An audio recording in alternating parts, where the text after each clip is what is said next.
संपूर्ण नंदुरबार जिल्ह्यातील तमाम जनतेला आवाहन करण्यात येत आहे की आमच्या आदिवासी देवमोगरा एज्युकेशन सोसायटी संचलित दामजी कोसला गावित आयुर्वेद महाविद्यालय पथराई तालुका जिल्हा नंदुरबार येथे प्रस्तावित आहे। मात्र याच ठिकाणी परिसरातील रुग्णांसाठी गेल्या 2 वर्षांपासून आमचे आयुर्वेद रुग्णालय कार्यान्वित आहे। या ठिकाणी पंचकर्म ज्यात स्नेहन, स्वेदन, बस्ती, वमन व विरेचन, त्याचबरोबर योगा, बालरोग, स्त्रीरोग, त्वचारोग, नाक, कान, घसा, एक्सरे, ECG, रेडिओलॉजी, फिजिओथेरपी, रक्तलघवी तपासणी आणि अशा अनेक सेवा सुविधा तज्ज्ञ डॉक्टरांच्या मार्गदर्शनाखाली 24 तास रुग्णसेवा व तज्ज्ञ डॉक्टरही उपलब्ध आहेत। अशा या अद्ययावत सुसज्ज सोयीयुक्त रुग्णालयात आपण आपल्या परिचयातील,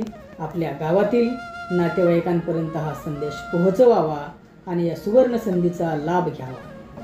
त्याचबरोबर सिकलसेल यासारख्या दुर्धर आजारासाठीही दर आठवड्याच्या शुक्रवारी तज्ज्ञ ॲलोपॅथी व आयुर्वेदिक डॉक्टरांच्या मार्गदर्शनाखाली OPD देखील घेतली जाते। तर सर्व जनतेने या संधीचा लाभ घ्यावा व आपल्या सेवेची संधीही आम्हाला द्यावी। धन्यवाद।